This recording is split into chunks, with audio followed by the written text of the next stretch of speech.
The morning rush at Corner Café was like clockwork. Same faces, same orders, same friendly barista behind the counter who remembered everyone's name. What they didn't know was that the hands making their perfect latte had once held a sniper rifle steady for 72 hours straight in Afghanistan.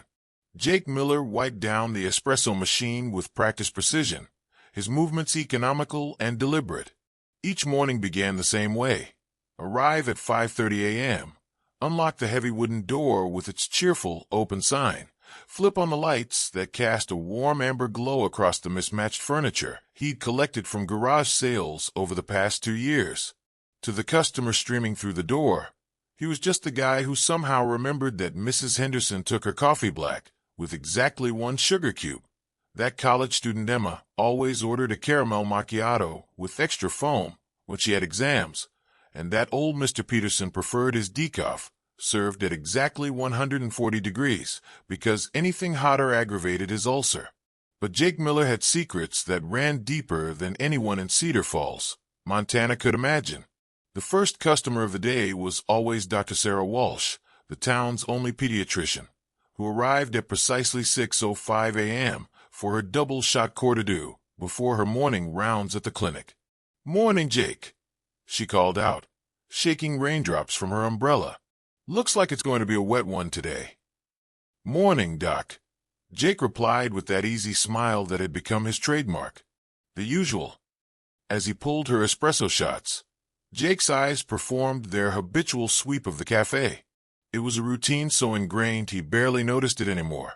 Exit routes clear, potential threats assessed, civilian positions noted. The same methodical pattern he'd used to scan compounds in Helmand Province, bazaars in Fallujah, and rooftops in Mosul. Dr. Walsh accepted her coffee with grateful hands. "You know, Jake, I've been meaning to ask. You seem to know a lot about first aid. Where did you pick that up?"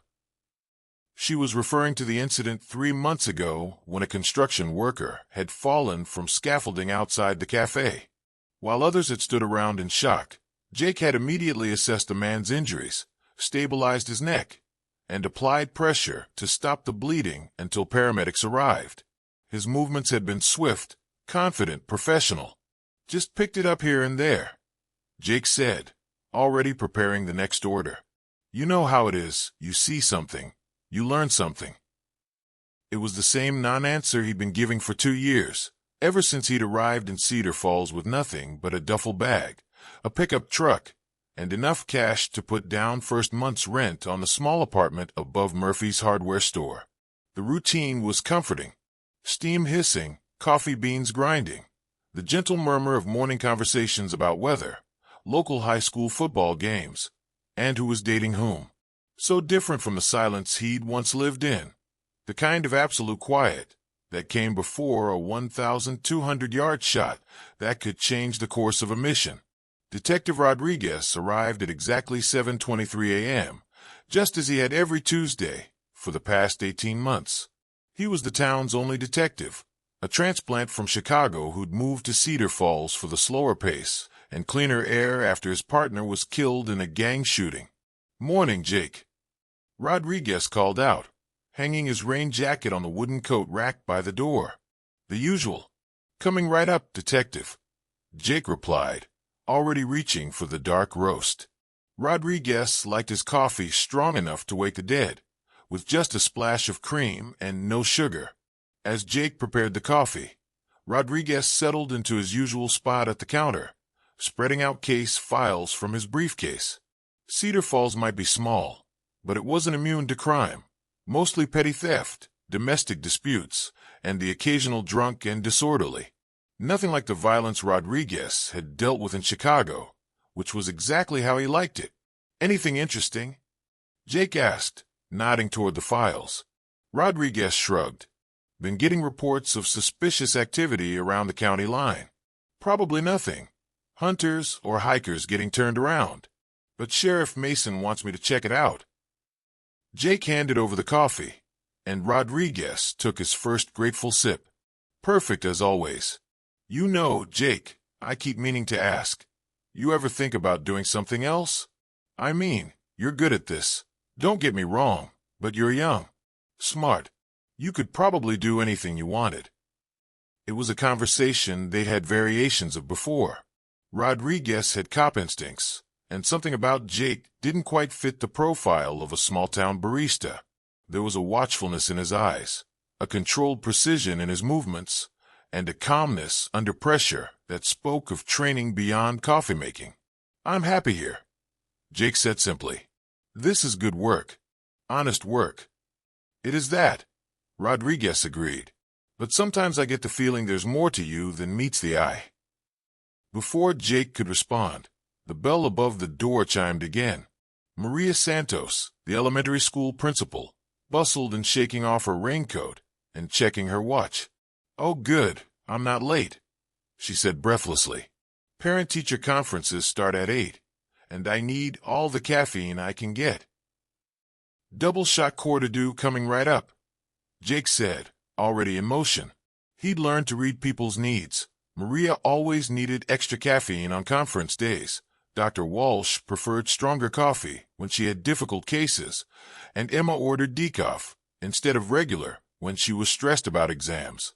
It was a skill that had served him well in other contexts. Reading people, understanding their patterns, anticipating their needs.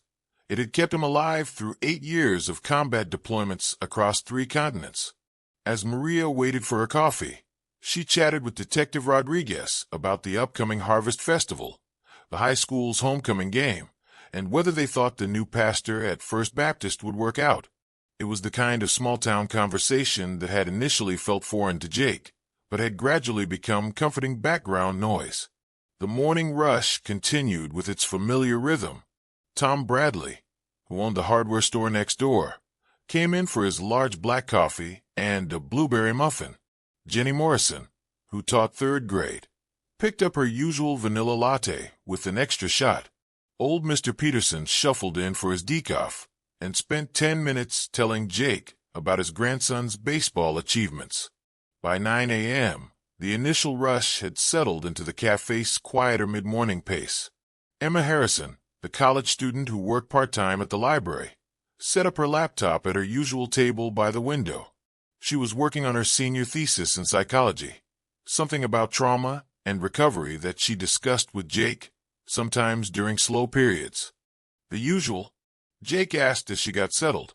"Actually, make it a regular coffee today," Emma said, not looking up from her laptop screen. "I've got a big presentation this afternoon, and I need to stay focused." Jake noted the change. Emma was stressed. Her shoulders were tense. Her breathing was shallow, and she kept running her fingers through her hair. In his previous life, these details would have been tactical intelligence. Here, they were just signals that someone needed a little extra kindness. He made her coffee and added a small chocolate croissant to the order.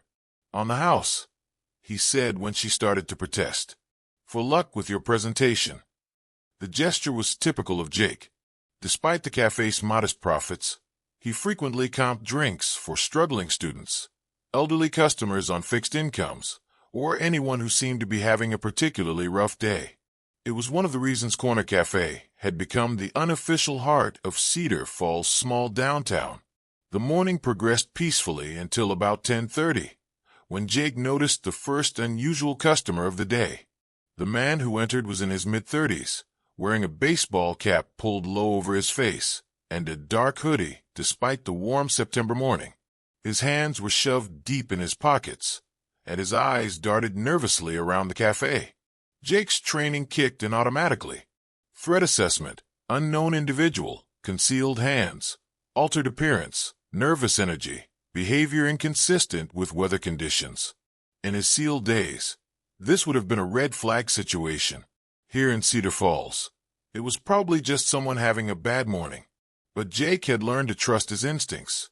He'd survived 8 years of combat by paying attention to details that others missed, by recognizing patterns that signaled danger. Old habits died hard. "What can I get you?"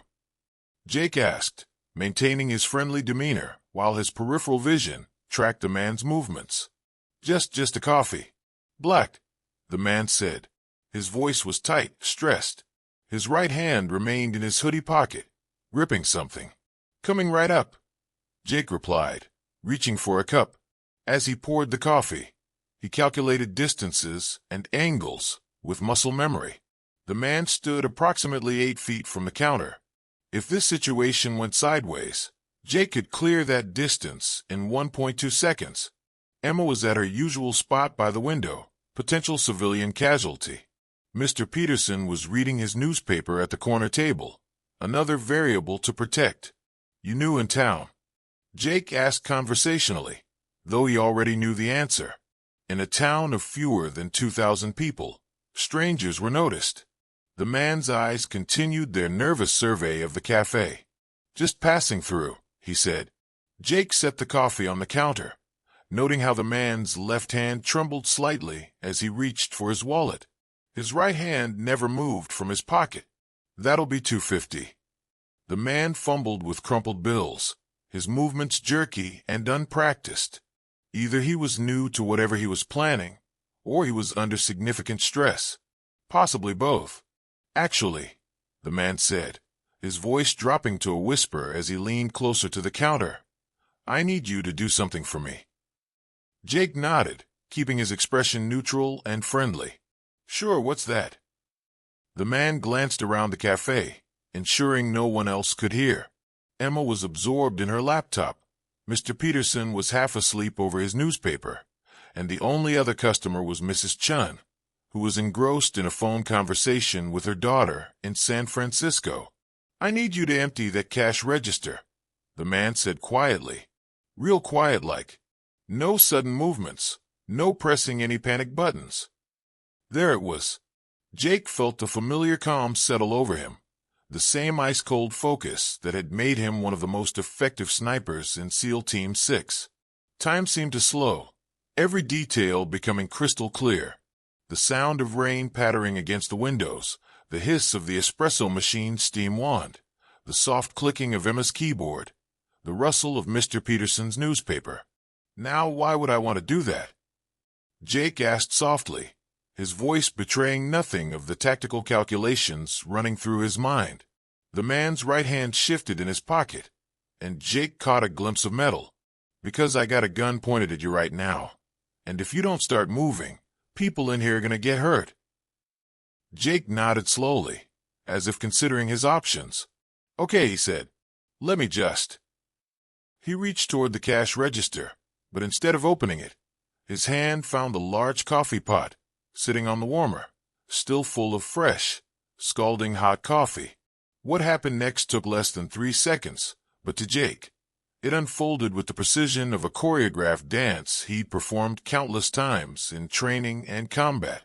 He spun the coffee pot in a tight arc, sending the hot liquid directly into the gunman's face. As the man screamed and stumbled backward, clawing at his scalded eyes, Jake vaulted over the counter with fluid grace. The robber's hand came out of his pocket, a snub-nose .38 revolver, exactly as Jake had expected from the grip pattern he'd observed.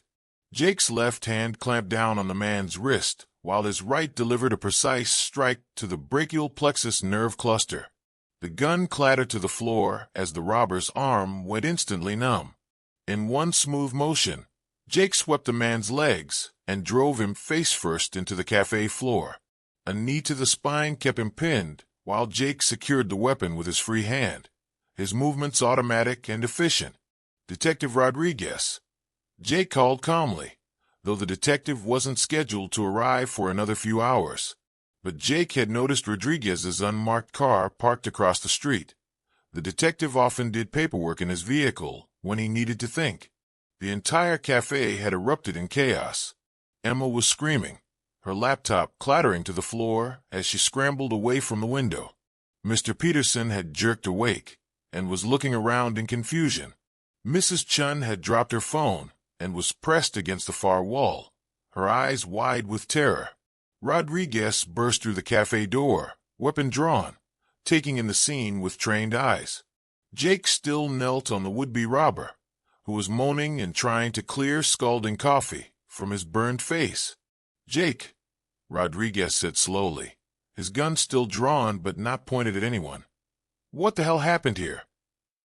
"Guy tried to rob the place," Jake said simply, as if he'd just told Rodriguez about the morning's coffee special. Figured you might want to call it in. Rodriguez approached cautiously, his cop instincts screaming that something was very wrong with this picture. That wasn't a robbery response, Jake.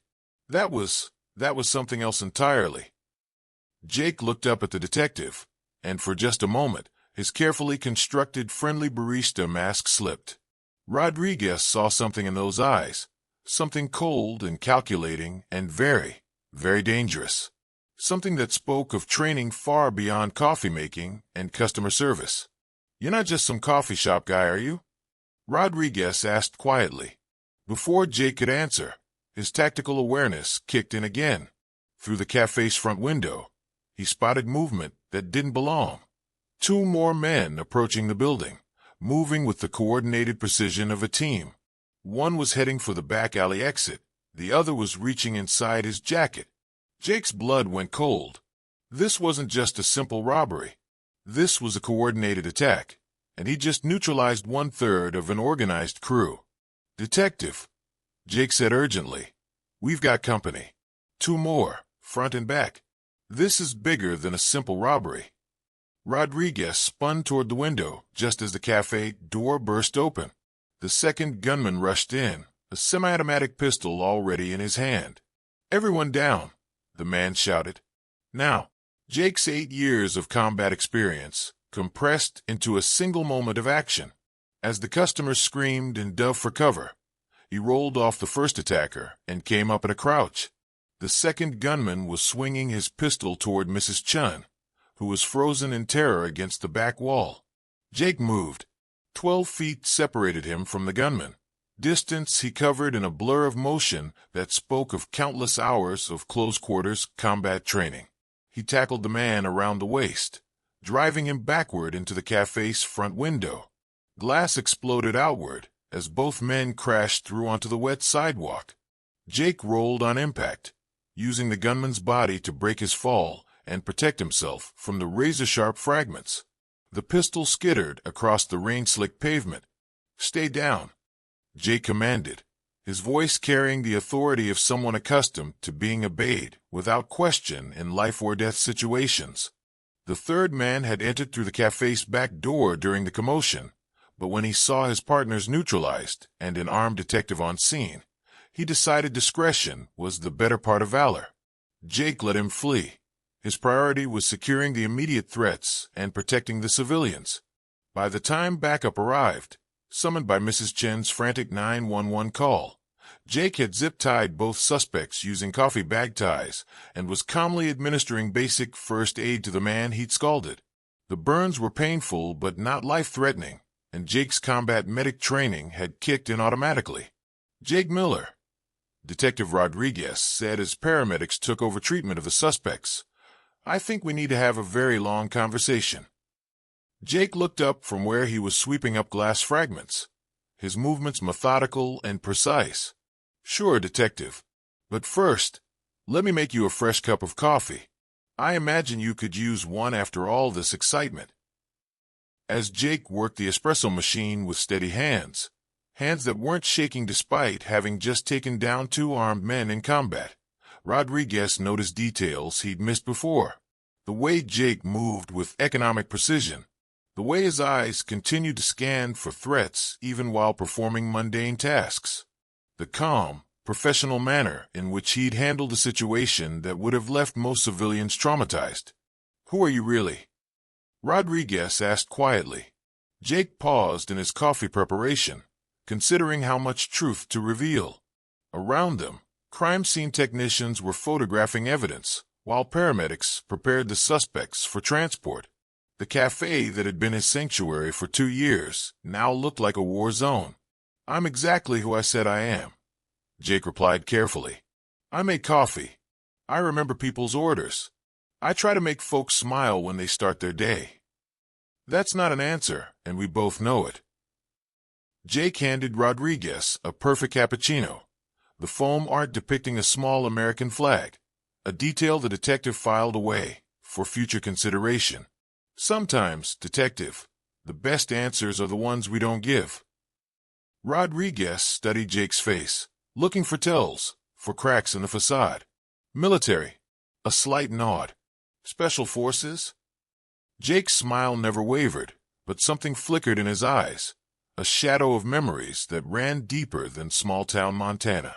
I served my country. Now I serve coffee.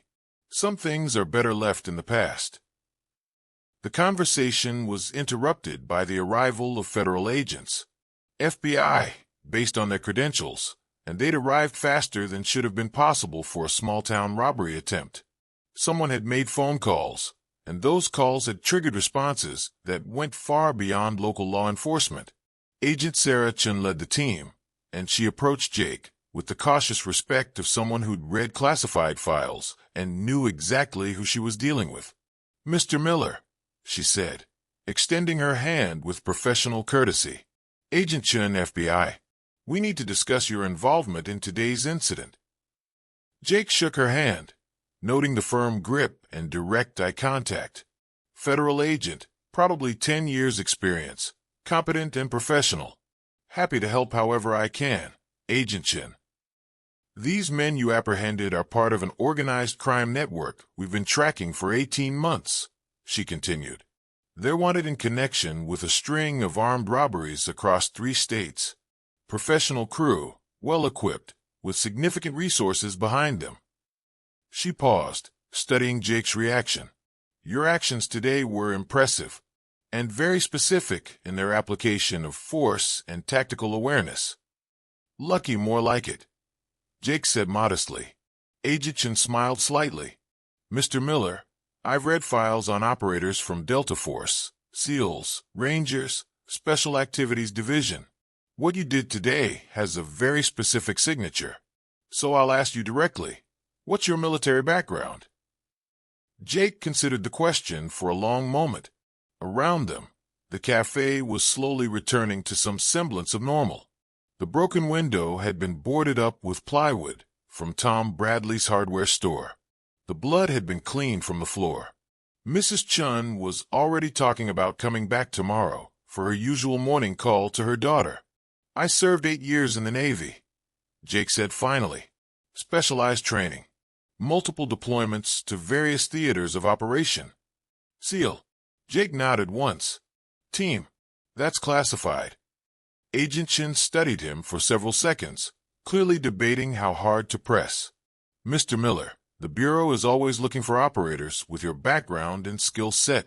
The private sector pays well, but public service has its own rewards. We could use someone with your capabilities. Jake smiled and turned back to the espresso machine, already preparing for the afternoon customers who would inevitably arrive to gawk at the crime scene and demand details. I appreciate the offer, Agent Chen, but I've found my calling. Corner Café opens at 6 a.m. sharp, and Mrs. Henderson gets cranky if her coffee isn't ready when she arrives at 6:15. As the FBI team packed up their equipment and prepared to transport the suspects for federal prosecution, Detective Rodriguez approached Jake one final time. You know the whole town's going to be talking about this for months, Rodriguez said. People talk, Jake replied, wiping down the espresso machine with the same methodical precision he'd shown that morning. Then they move on to the next thing. By next week, it'll just be a story they tell their friends about the time the coffee shop got robbed. And you're staying. Jake looked around the cafe. His cafe now, in every way that mattered. The afternoon light was beginning to stream through the windows, casting familiar shadows across the mismatched tables and chairs he'd rescued from garage sales and estate auctions. The walls were lined with local artwork and photographs of community events. This wasn't just his workplace, it was home. Detective, Jake said, I make a mean cappuccino. I know everyone's order by heart, and apparently I'm pretty good in a crisis. Why would I leave? Rodriguez laughed, some of the tension finally leaving his shoulders. Just promise me something, Jake. If you ever decide to tell your story, the real story, I want to be the first to hear it. Jake nodded. Deal. But fair warning, it's not as interesting as you might think. Mostly just a guy who learned that sometimes the best battles are the ones you prevent, and the most important missions are making sure people have a good start to their day. As the last of the law enforcement vehicles pulled away from Main Street, Jake began preparing for the evening rush. Word had already spread through Cedar Falls' tight-knit community, and he expected a steady stream of curious neighbors wanting to hear the story firsthand. Emma Harrison was the first to return, her laptop bag slung over her shoulder and her eyes wide with residual shock from the morning's events. "Jake," she said tentatively, "are you okay? I mean, really okay?" "I'm fine, Emma," he assured her, already reaching for the coffee beans. "How did your presentation go?" She stared at him in amazement. "My presentation? Jake, you were in a gunfight this morning, and you're asking about my presentation." "Life goes on," Jake said simply. "The important things are still important. Did you get the grade you needed?" Emma smiled despite herself. "Yeah, actually. I got an A. Professor Williams said it was one of the best presentations on trauma recovery he'd ever seen." "That's great," Jake said, genuinely pleased. "Caramel macchiato to celebrate?" As he prepared her drink, Emma studied his face. "Jake, what you did today, where did you learn to do that?" "Here and there," Jake replied, the same non-answer he'd been giving for 2 years. But Emma was studying psychology, and she'd been writing her thesis on trauma and recovery. She recognized the signs, the hypervigilance, the controlled movements, the way Jake positioned himself to always have clear sight lines to exits and potential threats. "You were military, weren't you?" she said quietly. "Combat." Jake paused in his coffee preparation, considering how to respond. Emma had become something of a surrogate daughter to him over the past year, and her genuine concern deserved more than deflection. "Yeah," he said finally. "I was." "Thank you," she said simply. "For what?" "For keeping us safe. Today, and well, probably in ways we'll never know about." Jake handed her the macchiato, complete with foam art in the shape of a small heart. "That's what neighbors do for each other, Emma. We look out for one another." The evening continued with a steady stream of visitors. Tom Bradley brought over new glass for the window and refused payment. Maria Santos stopped by with a casserole for your troubles. Dr. Walsh checked on Jake's minor cuts from the broken glass and pronounced him fit for duty. By closing time, Jake had told the story dozens of times, each telling becoming more mundane and less dramatic. Just a robbery attempt, just good reflexes, just luck that no one was seriously hurt. As he locked up Corner Café and walked home along Main Street, Jake reflected on the day's events. His cover was blown, at least partially. People would ask questions, make assumptions, dig into his background. The peaceful anonymity he'd cultivated for 2 years was gone. But as he looked back at the cafe, with its warm lights glowing through the boarded-up window and the open sign waiting to welcome tomorrow's customers, Jake realized he didn't mind. This was home. These people were his community. And if protecting them meant sacrificing some of his privacy, it was a trade he was willing to make. Behind him, the cafe sat quiet in the gathering dusk. On the counter, forgotten in the day's excitement, sat a small American flag pin, the only visible reminder of the man Jake Miller had been before he became the barista everyone loved. Some secrets were worth keeping. Some stories were better told through actions than words. And sometimes, the greatest service came not from what you had done in distant wars, but from what you chose to do for the people who had become your family. Tomorrow would bring another morning rush, another chance to serve the community that had given him peace. And Jake Miller, former Navy SEAL, current guardian of Cedar Falls' morning caffeine supply, wouldn't have it any other way.